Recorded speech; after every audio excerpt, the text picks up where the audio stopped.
Hi, this is Mr. Hutchings, and this is Mr. Hutchings History. Today, I'm bringing you the comparison of economic exchange. That's Unit 2.7 in the AP World History program. We'll focus on the skill of argumentation, and our themes will be economic systems, cultural developments, and interactions, humans, and the environment.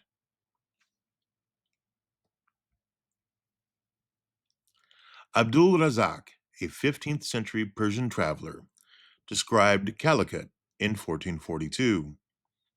Wealthy merchants bring in big cargoes, which they unload and unhesitatingly send into the markets without thinking in the meantime of any security, or checking the account, or keeping watch over the goods. Imagine such trust that you leave your cargo in a public market unguarded. That's how prosperous and secure Calicut had become. Why do you think travelers were so impressed? What does this say about government and trade? Exactly, a strong governance. Patrols deterred theft, courts enforced contracts, standardized fees and currencies sped up exchange.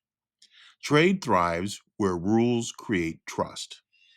Today, we'll compare the three great networks: Silk Roads, Indian Ocean, Trans-Saharan. We'll analyze similarities, differences, and supporting evidence and practice argumentation. Let's look at the similarities across the networks. Though one crossed deserts, another oceans, and another the steppes, all three networks functioned in strikingly similar ways. Let's break it into origins, purpose, and effects. The origins: stability plus innovation. The Silk Roads: Mongols patrolled and built caravansary. In the Indian Ocean, the Chola Kingdom, Sultanate of Malacca, secured ports, provided compasses, astrolabes, and the Lantine sail revolutionized navigation. In the Sahara, Mali and Songhai taxed caravans. Camel saddles made desert transport possible. The takeaway: states and technology provided the backbone for confidence in long distance trade. The purpose is beyond goods. For the Silk Roads, horses for silks. Buddhism spread into China. In the Indian Ocean, Calicut was a clearinghouse. Islam spread by diasporas. In the Sahara, salt traded for gold, and Islam spread south with caravans. The takeaway here is that trade equals economic exchange plus cultural and diplomatic flows. So now the effects: urbanization and wealth. In the Silk Roads, you had Samarkand and Chengan. In the Indian Ocean, Calicut, Malacca, Mombasa. In the Sahara, Timbuktu, Gao. Cities became hubs. Rulers taxed goods, funded palaces, armies, and schools. It's a positive feedback loop. Trade led to cities, which led to more trade. What does this tell us about trade and cities? Well, it means that trade concentrates wealth, and rulers build infrastructure, and cities become magnets for more commerce. But geography shaped differences. Let's compare the differences among the networks. Despite shared features, each network had distinct patterns of goods, transport, and religion. In the Silk Roads, the goods were luxury: silk, porcelain, tea, paper, gunpowder. It's transported by horses, camel, and caravansary. The religion is mostly Buddhism that spreads and became Shangzen Buddhism. Neo Confucianism spreads, and Islam spread into South Asia. The identity here was high value luxuries plus powerful ideas. In the Indian Ocean, the goods were bulk goods: pepper, cotton, textiles, ivory, citrus fruits, and enslaved people. They were transported by dhows, junks, Lantine sails, and monsoon winds, and of course, the technology of the compass. With the religion, Islam spread through merchant communities. Buddhism, Confucianism, Christianity traveled too. The identity in this trades network was cosmopolitan, large scale, family diaspora based. In the Trans-Saharan network, goods exchanged were gold, ivory, cloth, and enslaved people, which were exchanged for salt, horses, and books. The goods were transported by camel caravans and saddles, which enabled massive loads. The religion in this network, Islam, dominated. Mosques, schools in Timbuktu, Mansa Musa's Hajj. The identity of the Saharan trade network was a gold salt axis plus Islamic scholarship. Why luxuries on land, bulk by sea? Well, land's expensive, so only small valuables make sense. Sea trade, sea travel, was cheaper, so bulky goods were able to dominate that trade. The effect or the takeaway is that geography equaled destiny. So now let's add another layer: money, credit, and labor. There were currencies, commercial practices, and labor in all of these trade networks. Trade required not just goods, but money systems, credit tools, and workers. Together, they reveal economic complexity. Currencies. Silk was a currency on Silk roads. Cowrie shells was the currency in West Africa.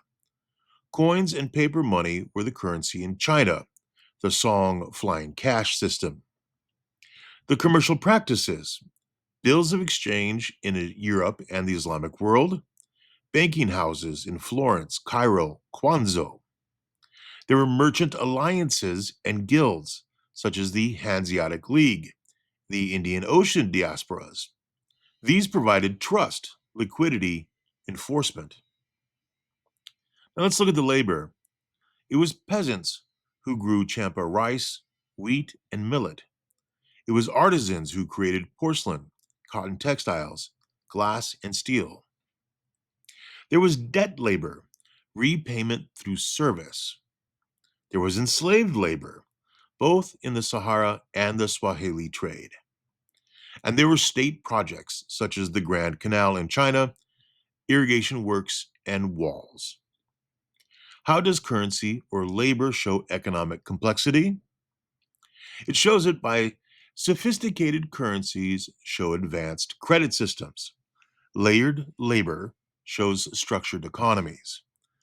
Complexity equals trust plus specialization.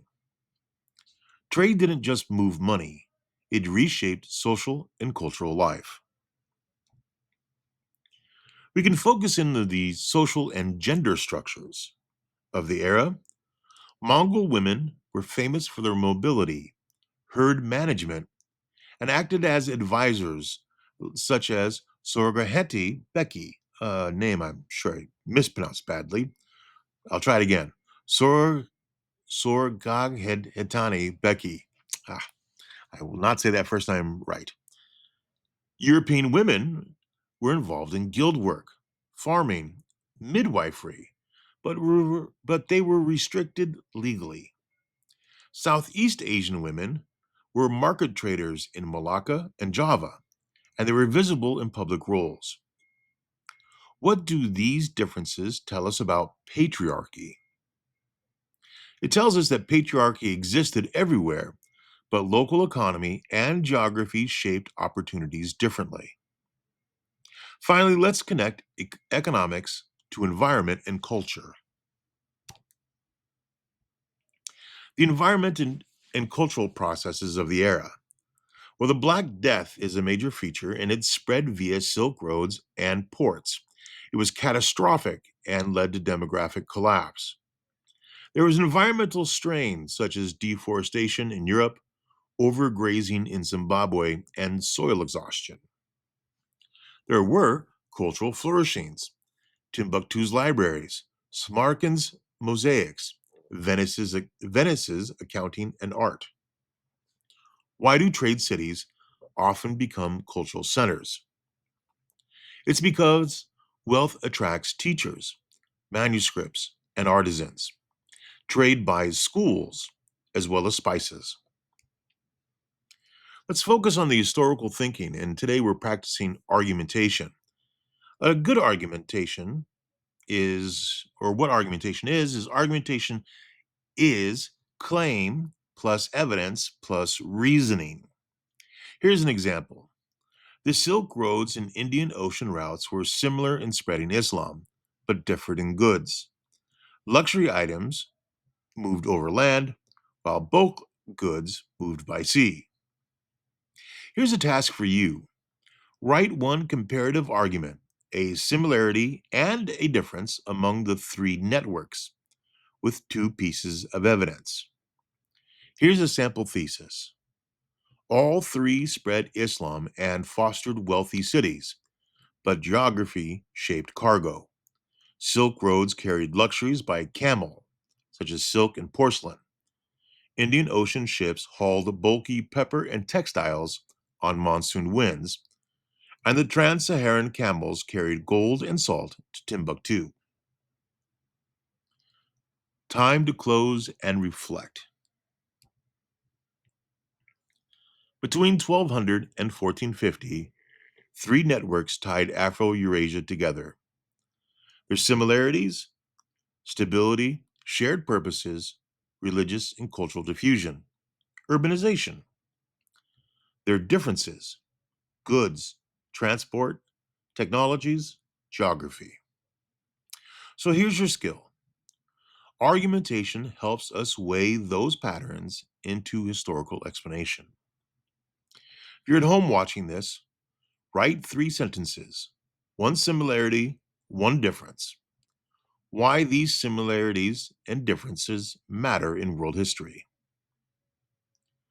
Next, from regional webs to global networks of the 15th and 16th centuries. Well, this is Mr. Hutchings, and please stay curious. History matters.